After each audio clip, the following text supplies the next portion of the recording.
بسم اللہ الرحمن الرحیم نحمدہ ونصلی علی رسولہ الکریم۔ آج ہم ایک دکھ کے موقع پر ایک دوسرے سے مخاطب ہیں۔ آپ مجھے دیکھ رہے ہیں اور آپ کے خیالات اور آپ کی باتیں کمنٹس کی صورت میں میرے سامنے آ رہی ہیں۔ پوری پاکستانی قوم بلکہ پوری دنیا 2-3 دن سے اس سانحے کی وجہ سے جو طیارے کے گرنے کا حادثہ ہوا اور 47 قیمتی جانیں جس کی نظر ہوئیں، یقیناً ایسے حادثات زندگیوں میں جب بھی آتے ہیں اور ملک کے جس حصے میں بھی ہوں اور دنیا کے جس حصے میں بھی ہوں تو وہ باعث غم ہوتے ہیں۔ اور اچانک موت سے رسول اللہ صلی اللہ علیہ وسلم نے پناہ بھی مانگی ہے، اور کہ اس میں بعض اوقات انسان کو تیاری کا وہ موقع نہیں ملتا جو بیماری کی موت کی صورت میں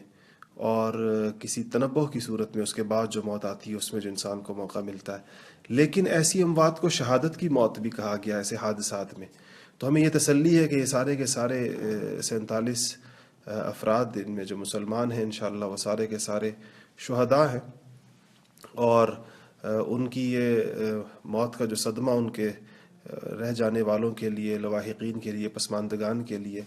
ایسا ہے جو یقیناً یہ زخم جلدی منتمل ہونے والے نہیں ہیں۔ ہمارے لیے اس میں جہاں ان ساری قیمتی جانوں کے ضیاع کا افسوس ہے اور ان کے اس حادثے کا ایک دکھ ہے، ان کی شہادت کی تسلی ہے کہ یہ انشاءاللہ ان کی آخرت کا معاملہ اللہ جل شانہ نے بہت بہتر فرمایا ہوگا۔ اس حادثے کے ساتھ ہمارا ایک اور ذاتی تعلق،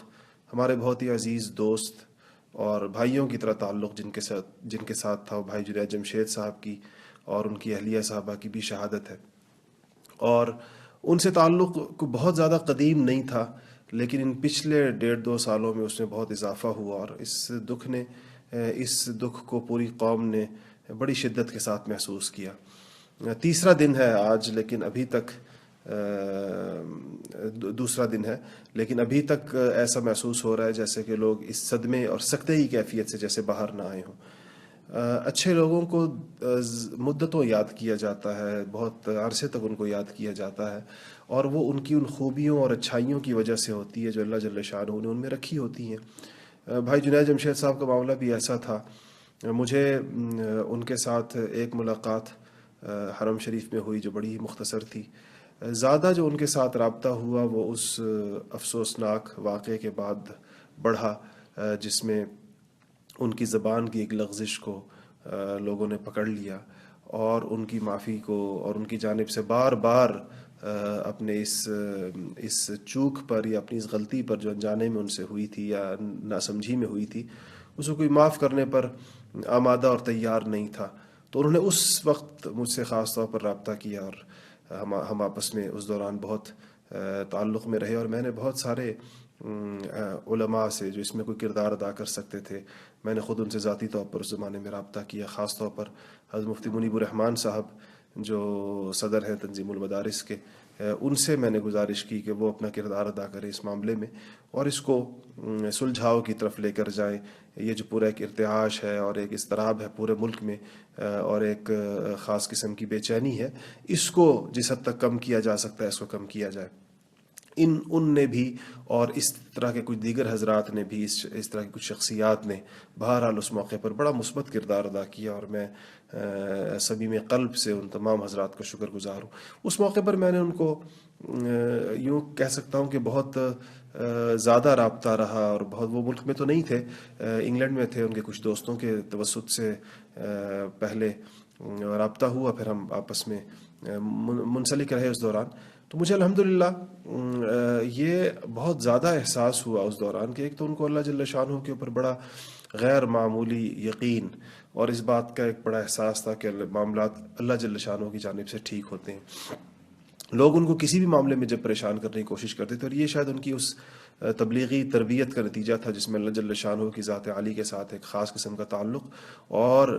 سارے معاملات میں اسی کی جانب دیکھنے کا جو ایک مزاج انسان کا پیدا ہوتا ہے۔ تو ایک تو یہ چیز الحمدللہ ان کی طبیعت میں نے محسوس بھی کی اور دیکھی بھی، اور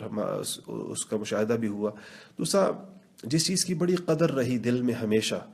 اور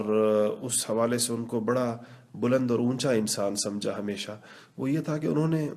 اپنے کیریئر کے عروج میں، جس زمانے میں ان کا طوطی بول رہا تھا پورے ملک میں اور ان کی شہرت اب بام عروج پر تھی، ایک پاپ سٹار کی حیثیت سے ان کو جانا جاتا تھا، اس وقت اللہ جل شانہ نے ان کو توبہ کرنے کی توفیق نصیب فرمائی، اس رستے کو چھوڑنے کی توفیق نصیب فرمائی۔ بڑے وہ مشکلات سے گزرے، مالی پریشانیاں بہت آئیں۔ ان کا وہ انٹرویو تو آپ میں سے بہت سارے لوگوں نے دیکھا ہوگا جس میں انہوں نے کہا کہ مجھ پر وہ وقت بھی آیا کہ جب مجھے ایسے لگا جیسے وہ وقت بھی آیا کہ جب میرے گھر میں 100 روپے نہیں بچا باقی، بچوں کو اسکولوں سے نکالنا پڑا اور گاڑیاں بک گئی ساری کی ساری، ملازمین فارغ کرنے پڑے، اور یہ اتنا اپنے معیار زندگی کو جو نیچے وہ لائے وہ دین کی وجہ سے۔ حالانکہ اس زمانے میں ان کے سامنے سارے رستے کھلے تھے پچھلی زندگی کے، وہ اشتہاری کمپنیوں کے ساتھ معاہدات اور اس میں کروڑوں روپے کے معاوضے اور مختلف قسم کے موسیقی کے پروگرام جس کے بڑے بھاری بھرکم معاوضے ان کو ملا کرتے تھے، وہ چاہتے تو اس زمانے میں جا سکتے تھے، اس طرف واپس لوٹ سکتے تھے، لیکن اللہ جل شانہ نے ان کو استقامت نصیب فرمائی اور بڑے ہی اعتماد کے ساتھ، مجھے ان کی وہ گفتگو ان کی زندگی میں سننے کا موقع نہیں ملا تھا، ان کی وفات کے بعد میں نے سنی، جس میں بڑے تیقن کے ساتھ قرآن پاک کی آیت پڑھ رہے ہیں، وَلَنَبْلُوَنَّكُمْ بِشَيْءٍ مِّنَ الْخَوْفِ وَالْجُوعِ وَنَقْصٍ مِّنَ الْأَمْوَالِ وَالْأَنفُسِ وَالثَّمَرَاتِ وَبَشِّرِ الصَّابِرِينَ، کہ یہ اللہ جل شانہ نے چھوٹی سی آزمائش ڈال کر ہمیں چیک کرنا چاہا۔ تو یہ شاید ان کی زندگی کا وہ پہلو ہے جس میں نوجوان نسل کے لیے، سیلیبریٹیز کے لیے، ان سارے لوگوں کے لیے جو اپنی زندگی میں کوئی بہت بڑی تبدیلی لانا چاہتے ہیں، اور اکثر لوگ ایسے ہوتے ہیں جو اپنی زندگی میں بڑی تبدیلی لانا چاہتے ہیں، ان کے لیے اس میں بڑا سبق ہے کہ انسان بالکل اپنے عروج کے زمانے میں آ جائے، اور اس دوسری طرف آنے کے بعد وہ تمام آزمائشوں کو، تمام مشکلات کو وہ پوری جس کو کہنا چاہیے کہ استقامت کے ساتھ اور صبر کے ساتھ اور پورے حوصلے کے ساتھ وہ اس کو برداشت کرے، تو اللہ جل شانہ اس کا عوض عطا فرماتے ہیں۔ اور میرا خیال ہے کہ ان کو جو عوض عطا ہوا، ایک تو یہ کہ ان کی بات میں، ان کے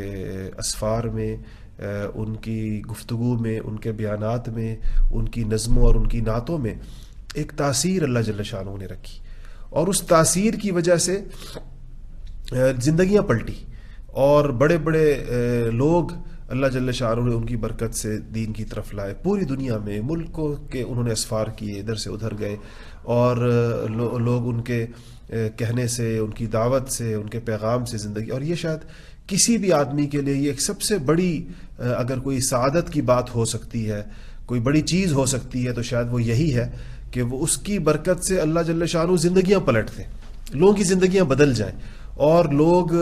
اچھائی کے رستوں پر آ جائیں۔ اس سے زیادہ اچھی بات کسی انسان کی کیا ہو سکتی ہے؟ آج جو ہم ان کو اتنا یاد کر رہے ہیں، اور خاص طور پر سوشل میڈیا پر جو ہم دیکھ رہے ہیں کہ گزشتہ 48 گھنٹوں میں شاید کوئی اور بات نہیں چل رہی، اسی بات کو ابھی تک لوگ بار بار دہرا رہے ہیں، مختلف طریقوں سے اپنے دکھ کا اظہار کر رہے ہیں، ان کی نظمیں، ان کی نعتیں دوبارہ سنی جا رہی ہیں اور بار بار سنی جا رہی ہیں، اور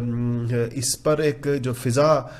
دیکھیں انسان جب نیک کام میں ہوتا ہے، کسی اچھے کام میں ہوتا ہے، تو اس کے جانے کے بعد اچھی چیزیں پیچھے رہ جاتی ہیں۔ آج ان کو یاد کیا جا رہا ہے تو ان کی نظموں کی وجہ سے، ان کی نعتوں کی وجہ سے، ان کے بیانات کی وجہ سے، پھر جس نیک مقصد کے لیے وہ چترال گئے تھے، جس تبلیغی جماعت کی نصرت کے لیے، اس کام کی اہمیت لوگوں کے سامنے آئی، تو جاتے ہوئے بھی کتنا مبارک ہے وہ انسان جو جب تک زندہ رہا تب بھی اس کی زندگی ایک پیغام کو لے کر چل رہی تھی، اور جب وہ فوت ہوا تو وہ پیغام اور بھی بلند آہنگ میں اور بھی بلند آواز میں لوگوں تک پہنچا ہے،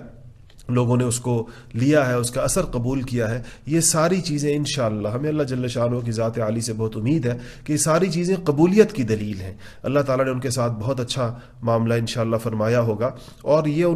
وہ اپنے پیچھے ایک صدقہ جاریہ چھوڑ گئے ہیں، بہت سارے لوگوں کو چھوڑ گئے ہیں، بہت سارے ایسے نوجوانوں کو